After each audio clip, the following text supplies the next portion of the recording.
This episode is brought to you by Progressive Insurance.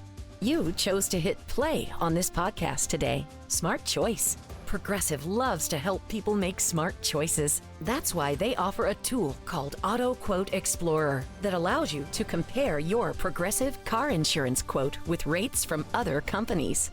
So you save time on the research and can enjoy savings when you choose the best rate for you. Give it a try after this episode at Progressive.com. Progressive Casualty Insurance Company and Affiliates. Not available in all states or situations. Prices vary based on how you buy.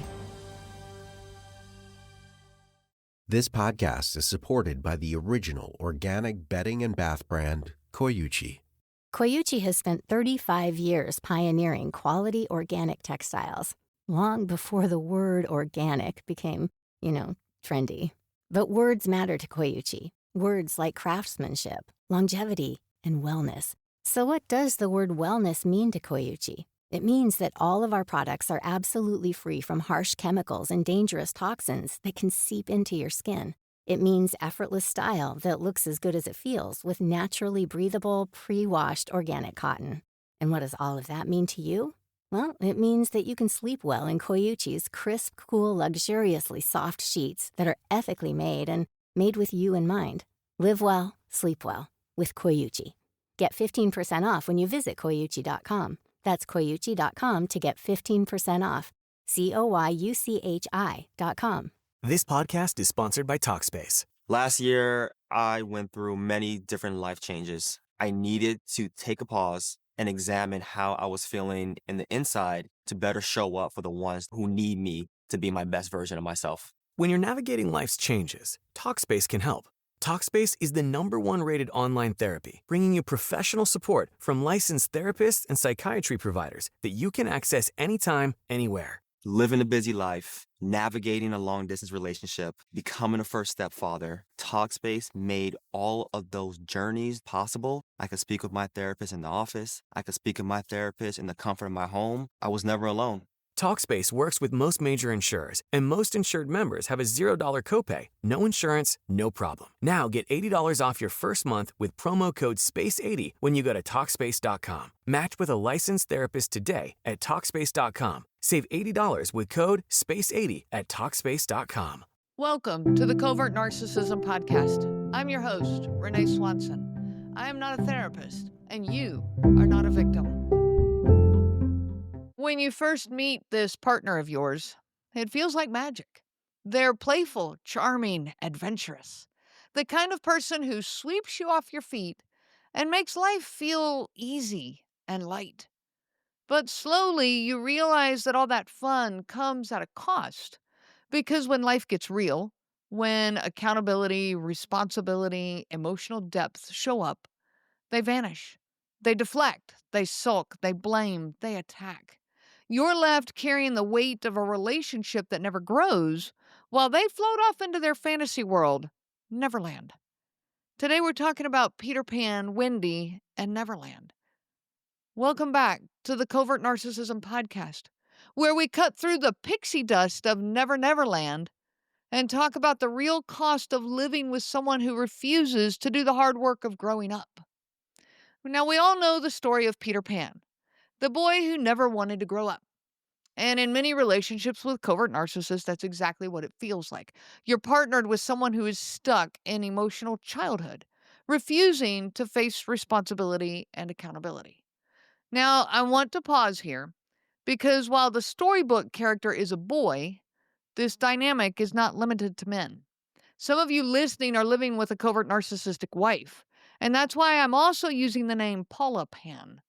I mention her because too often the conversation about narcissism gets painted only as male behavior. But covert narcissism is not gender specific. Paula Pan can be just as charming, just as playful, just as fun, and just as destructive when reality shows up. She avoids accountability, dodges hard conversations, and keeps her partner stuck in that caretaker role, just like Peter Pan does. So whether you're with Peter Pan or Paula Pan, the story is the same.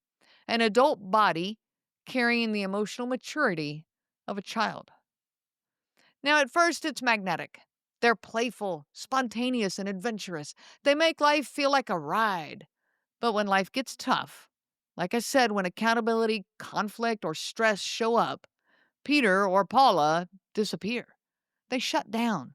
They lash out. They retreat into blame and put their guard up and deflect. Fun is easy. Responsibility is not. And that's why they stay in Neverland. And they drag you in there with them. Covert narcissists often come wrapped in charm, and let's face it, it can be a lot of fun, no doubt. Dancing, traveling, hiking, snuggling at home, date nights, movies, sex. But when life gets tough, when conversations get hard, when emotions come out, this charming and fun-loving individual turns into someone unrecognizable, distant, defensive, reactive, even downright cruel. The moment reality enters the room, they retreat or they attack. This same person who said, let's just have fun, now says, why are you ruining the mood? The one who held your hand on the hike now walks away when you cry. The one who planned romantic weekends suddenly can't handle a simple request to talk about something that hurt you. They shut down, lash out, deflect, blame, minimize. Because fun is easy. Emotions are not. And when real life shows up, they disappear into their fantasy world, leaving you confused, dismissed, and completely alone. When life gets tough, even a little, you'll find emotional immaturity, irresponsibility, and deep avoidance. Now, today I use the analogy of Peter Pan or Paula Pan, who refused to grow up. And I want to talk about what this looks like. These are adults who, number one, avoid accountability at all costs. Covert narcissists are master escape artists when it comes to responsibility. They will twist, deny, distract, and even emotionally manipulate their way out of owning up to anything that reflects poorly on them or might reflect poorly on them. For example, if you point out something hurtful that they said during an argument, they might say, I didn't say that, or you're being too sensitive, instead of simply saying, you're right, I crossed the line, I'm sorry. Or they shift the blame, well, if you hadn't nagged me, I wouldn't have said that. They don't just avoid accountability, they reject the very idea that they should be held accountable at all.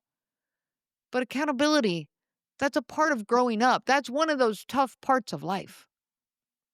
Number two, they express feelings in inappropriate or immature ways, such as sarcasm, sulking, passive aggressiveness. Because they never developed emotional regulation or healthy communication skills, covert narcissists often express their feelings through childish or manipulative behaviors. They won't tell you that they're upset. They'll just go silent for 3 days. They won't say that they're hurt. They'll just make a sarcastic jab at dinner with friends around to humiliate you. They won't admit that they're jealous, but they'll sabotage your plans or pout like a teenager. Rather than saying, I'm hurt and I need to talk, they'll communicate through digs, withdrawal, and icy coldness, forcing you to chase after them, forcing you to decode them and to fix what they won't even name. Number three is they show little or no effort to take care of themselves, emotionally, physically, or financially. The Peter Pan or Paula Pan covert narcissist wants to be taken care of, not to take care of themselves. They want someone else to do it for them. They avoid therapy. They avoid personal development. They even avoid the basic routines that support adult life. So, for example, emotionally, they won't reflect, learn, or grow. They'll say things like, that's just how I am, or I don't do therapy. Physically, they might neglect their own hygiene, exercise, basic health responsibilities, unless it's about appearance, of course, and then they might go overboard. Financially, they often float from job to job, avoid budgeting, and leave the burden of finances to their partner, while blaming external forces for their, instability. This lack of self-care becomes your problem and your responsibility. Number four, they're going to blame everyone else when life doesn't go their way. This is a hallmark trait of covert narcissism. It's externalizing blame. Nothing is ever their fault. They are always the victim. They didn't get the promotion because their boss was jealous. They're late because traffic was ridiculous, never mind that they left the house 10 minutes late. They lost a friendship because people are too sensitive, not because they were being insensitive. There's always a scapegoat. The system, their parents, their ex, most often you. Number 5, they procrastinate endlessly and never follow through. Covert narcissists often live in a fantasy of their potential, not the reality of their effort. They might not put the effort in, but boy, they'll talk a big game about their potential. They talk about what they're going to do, but rarely actually do it. They'll tell you they're going to start their own business, go back to school, write a book, get a new job. But weeks turn into months and months turn into years, with no follow through. They live in the idea of change, not the practice of it. And when you ask, hey, what's happening with that thing you said you were going to do? You're met with defensiveness, excuses, or blame. Number 6 is they sabotage any grown-up step that might require effort or consistency. Anytime they get close to something that demands accountability, like a job promotion, a deeper relationship commitment, or even their own goals, they somehow blow it up. They show up late to the interview that they claim to be excited about. They sabotage the weekend trip you planned together by picking a fight the night before. They start therapy and quit after 2 sessions because, the therapist didn't understand me. Deep down, they fear responsibility because it threatens their carefully constructed illusion of who they are, their illusion of their own innocence and freedom and their victimhood. Number 7, they claim to value freedom. But is it really freedom? What it is freedom from responsibility. Freedom to say whatever they want and do whatever they want with no consequences. They'll say things like, I just want to live my life without all the pressure.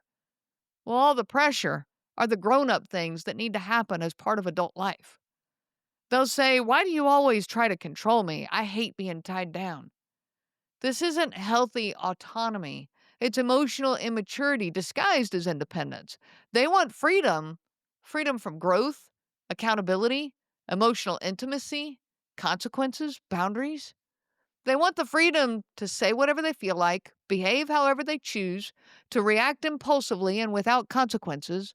They claim to value and desire freedom, but this is just another excuse or justification for their bad behavior. Now, they might talk a big game, how no one sees their potential, how they're destined for something greater, but the reality is they don't invest in themselves. They don't show up. They stay stuck and they make it your fault. In their world, relationships are supposed to be light, easy, and drama-free, but they're the one bringing the drama. They want admiration, but they won't work for connection. And when things get tough, they either vanish emotionally or they explode and blame. This is not someone seeking partnership. This is someone stuck in emotional childhood, dragging you into their fantasy of Neverland, where nothing hard is ever faced and where they don't have to grow up. In the story of Peter Pan, Wendy is the one who goes with him. She tells the stories, cooks the meals, tucks in the lost boys, and brings order to this chaotic world. She becomes the mother figure. And in relationships with covert narcissists, that role gets handed to you. But just like Peter isn't always a boy, Wendy isn't always a girl. Some of you listening are partnered with Paula Pan, and in that case, the caretaker role falls to William. I want to bring William into this story because it matters. Covert narcissism isn't just a male issue. Men end up mothering their wives, too, carrying the weight, smoothing over the moods, holding everything together while Paula refuses to face reality, just like Wendy does for Peter. William does this for Paula. So the roles might shift, but the pattern is the same.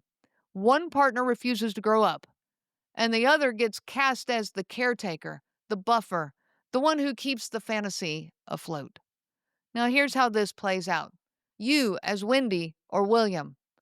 Number 1, you carry the emotional weight of the relationship. When you're partnered with someone who avoids emotional responsibility, that weight doesn't just disappear. Instead, it just shifts entirely onto you. You're the one thinking about how to repair the last argument. You're the one reading books, listening to podcasts, Googling emotional immaturity in relationships. You're the one trying to understand the triggers for them and for you, the childhood wounds, the attachment styles. You're the one trying to make this better. You become the emotional project manager of the entire relationship. And meanwhile, they go on like everything's fine. Or worse, acting like you're the one creating the problems, even when you're the one trying to work through them. Over time, that weight becomes exhausting, and you do start to break under it. Number 2, you manage their moods. In covert narcissistic dynamics, their mood becomes your responsibility. You learn to scan the room like a thermostat, trying to figure out if we need to turn on the air or the heat, trying to figure out what's the temperature in the room so I can make the adjustments, constantly checking where they are emotionally and adjusting yourself to that. If they come home angry, you soften your tone and you avoid eye contact. If they're sulking, you try to cheer them up or give them space and let them be. If they're annoyed, you apologize even though you didn't do anything wrong. If they're happy, you better show up and be present to them and take advantage of, at least some peacefulness. You become a human buffer between them and their world. You actually become a buffer between them and their own emotions, shielding them from discomfort and shielding yourself from their reactions. This is emotional labor on overdrive, and it's never acknowledged. Number 3, you walk on eggshells to avoid upsetting them. You learn the hard way that honesty comes at a cost. So you begin editing yourself, carefully choosing your words, rehearsing your tone, avoiding certain topics altogether. You make this mental list of the things, I'll never say that again, I'll never bring that up, I'll never say it that way, I'll never use those words. So, for example, you want to bring up Next Level Pet people will do anything for their dogs. That means treating them with next level protection from parasites with NexGard Plus, afoxolaner, moxidectin, and parental chewable tablets. NexGard Plus chews provide one and done monthly protection against fleas, ticks, heartworm disease, roundworms, and hookworms, all in a tasty beef-flavored chew. Use with caution in dogs with a history of seizures or neurologic disorders. Dogs should be tested for existing heartworm infection prior to starting a preventive. Ask your vet about NexGard Plus Chews. A Lifetime original movie. My daughter has been missing for 10 days. I just want answers. Inspired by real stories. Please, forgive me, Mama. Her daughter's missing. Feels like Lori's vanished into thin air. And only mom knows where she is. Have you lost your mind? Starring Kyla Pratt. In order for me to continue to live, you have to die. I'm sorry, but you did this to yourself. Girl in the Cellar. Premieres Saturday at 8. Only on Lifetime. how hurt you were about something that they said last week. But you know how it'll go. They're going to flip it on you.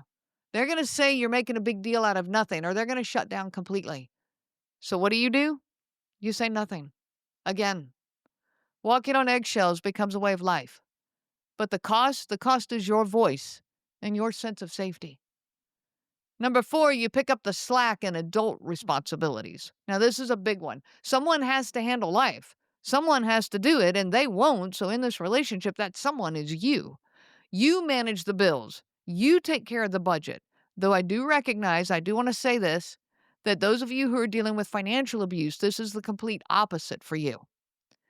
You make the appointments, you handle the schedule and the calendar, you follow up with the kids' school, you take care of all their activities and sports, you plan the vacations, grocery shop, arrange the holidays, fix the printer, clean up after their messes. You do all of these things, and they do exactly what? They might present themselves as laid back or go with the flow, but behind that mask is a person who refuses to show up for the adult task that keep life moving forward. Or they may take credit for the very things that you're getting done. They might say something like, yeah, it's a lot of work keeping up with the kids' schedule. It's exhausting, even though they don't do any of it. That's maddening. It would drive you crazy. You're the one doing all the things. It's not a partnership anymore, and it becomes an intense burden. Number 5, you silence your own needs in order to keep the peace. You learn that your needs rock the boat. So little by little, you set them aside. You stop asking for affection because you've been told that you're needy. You stop bringing up how overwhelmed you are because they say, well, you're being negative. You stop dreaming out loud because they always poke holes in your hopes.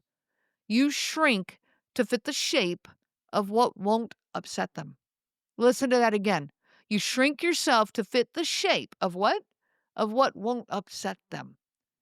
But over time, you lose sight of what you even want. Your desires, your dreams, your needs, because you've trained yourself to not have any. Number 6, you stay quiet to avoid being abandoned.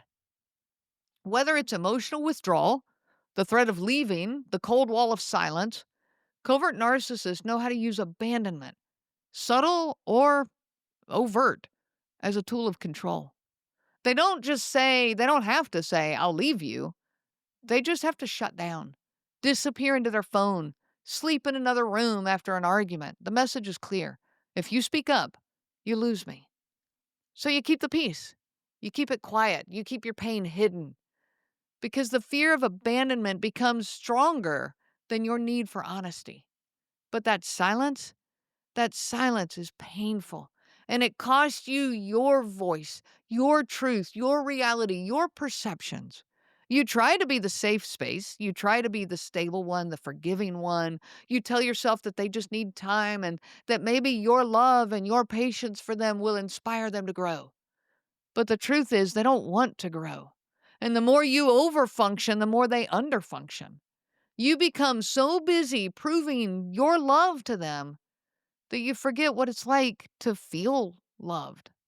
Wendy doesn't speak her truth because she's afraid Peter will leave her behind, and maybe you felt that too. So you take over the adult role in the relationship, not because you want to, but because someone has to. And here's the truth.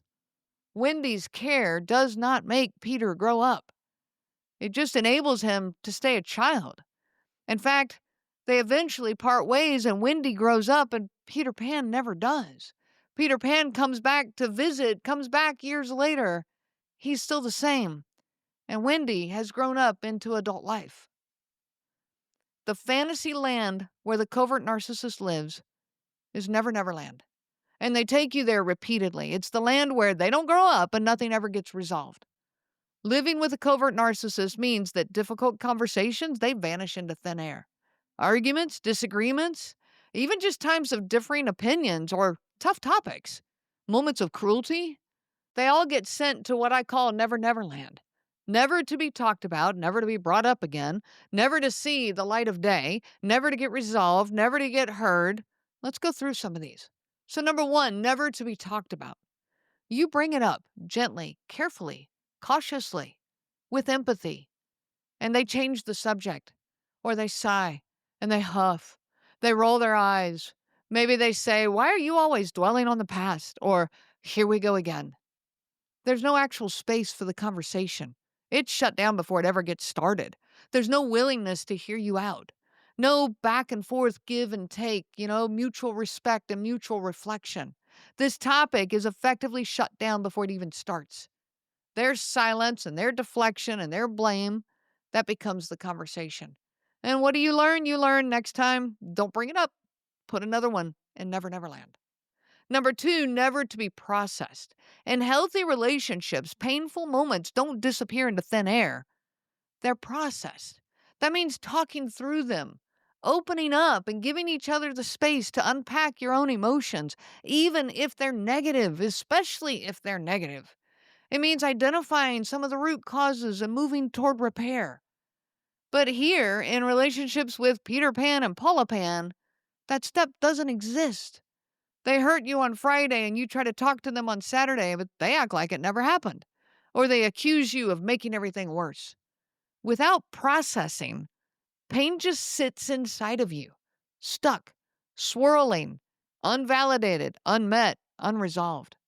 You feel like you're carrying the weight of something that should have been shared, but instead you are completely alone with it. Number 3, never to be acknowledged. Sometimes all we want to hear is, yes, your feelings mattered, or yes, that happened and it hurt you.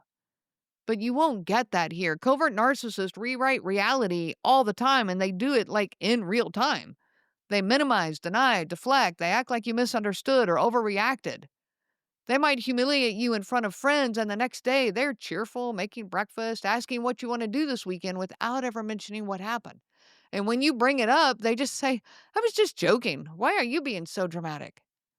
When really what you want to hear is, "Hey, I was joking. I'm sorry it landed so hard."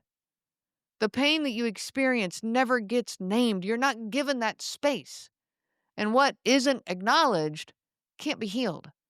Which brings us to number 4, never to be healed. Because the pain is never talked about, never processed, and never acknowledged, it also never heals. It lingers. It compounds. It multiplies. It resurfaces in the next argument, the next shutdown, the next silent treatment. You may try to heal it on your own through journaling, venting, therapy, coaching. There's tools you can do to do some of the healing on your own. But as long as you're still in the dynamic, the wounds keep piling up. And so the wounds keep getting reopened. Healing, complete healing, it can't happen in a space that refuses to admit that there's been harm. Number 5 is it can never be forgiven. Not only are you never forgiven for your mistakes, whether they're real or perceived, you aren't forgiven because they can't give you that space to be, anything less than their version of perfect. You're not allowed to say things you could have said better or do things you could have done differently. So you're never forgiven, but their mistakes aren't forgiven either because they're never owned. They accuse you of things that you never did, or they bring up old wounds as weapons. They say, that they've moved on, but they still hold on to resentment like a secret weapon in their emotional arsenal. True forgiveness requires mutual ownership. It requires being able to give each other the space to be less than perfect. And without that, everything gets muddy. Everything becomes accusations and ammunition and conditional. You end up feeling like you're constantly auditioning for their approval, trying to earn a clean slate that will never be given. And this brings us to number 6. Never to be forgotten. Deep inside of you. Here's the irony. While they act like nothing ever happened, it did happen. They say we need to forgive and forget, but these two things can't help happen without resolution. Your body remembers.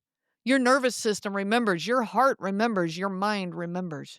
You carry these invisible wounds in the tone of your voice, in your hesitation to speak up, in your fear of conflict, in your spiraling self-doubt. These experiences don't disappear. They go underground, buried deep in the silent ache of never, never land. Here's the truth. What's buried alive stays alive. And until it's faced, it will keep you stuck. It creates an emotional black hole and a life where nothing has resolution. It's like trying to live a life that's being constantly erased all the time in real time. And they just want to fly back to Never Never Land, so off they go. But you're left holding all the emotional residue of conversations that should have happened, but never did. It's not just frustrating. It's gaslighting. Because you begin to question if your memories are accurate. You start gaslighting yourself. We've talked about that before. You start questioning if your needs are valid, if your pain was even real in the first place.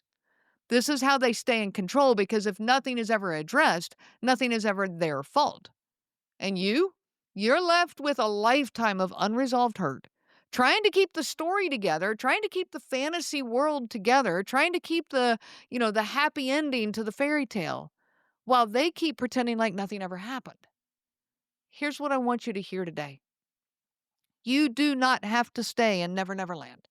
You do not have to keep playing Wendy or William. And you do not have to keep waiting for Peter Pan or Paula Pan to grow up. You deserve emotional safety. You deserve a life where reality is acknowledged, not erased.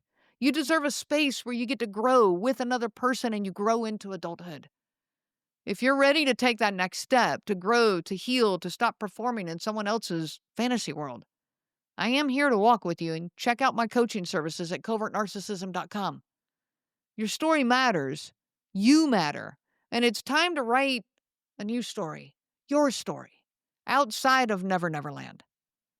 I wish you so much peace on your journey of healing. You have been listening to the Covert Narcissism podcast, where we break apart the insidious nature of these incredibly destructive and infinitely frustrating individuals. If you are caught up in this crazy-making relationship and drowning in self-doubt, guilt, or rumination, please reach out to me anytime.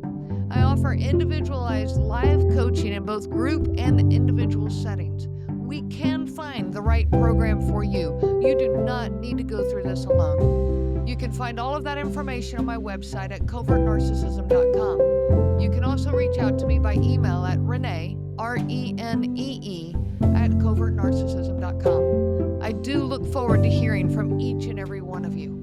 Remember, I am not a therapist, and you are not a victim. I am a coach, and you are a survivor. The information provided by Renee Swanson, Covert Narcissism Podcast, and CNG Life Coaching is for educational purposes only and is not to be used for diagnosis purposes. It is not intended to be a substitute for clinical care. Please consult a healthcare provider for guidance specific to your case. This material discusses narcissism in general.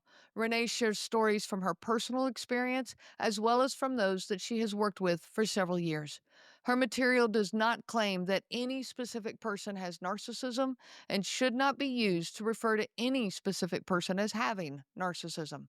Permission is not granted to link to or repost this material to support an allegation or support a claim that any specific person is a narcissist. That would be an unauthorized misuse of the material and the information provided. Thank you. Your body is brilliant. Nature's Bounty has a bounty of solutions to help you thrive, supporting your systems from your head to your heels. Nature's Bounty High Absorption Magnesium Glycinate supports heart, bone, nerve, and muscle health, while just one hair growth capsule a day helps grow thicker, fuller hair. Delicious new Nature's Bounty Probiotic Gummies contain prebiotics and postbiotics, supporting gut health, regularity, and immune health. Nature's Bounty. It's in your nature. Learn more at naturesbounty.com. These statements have not been evaluated by the Food and Drug Administration. These products are not intended to diagnose, treat, cure, or prevent any disease.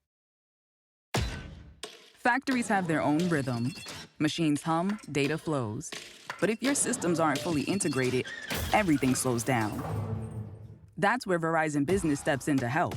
Our agile connectivity solutions enable seamless interoperability, giving you real-time visibility of your systems and data, so you can make better decisions faster. That's the rhythm your facility needs to move your business forward.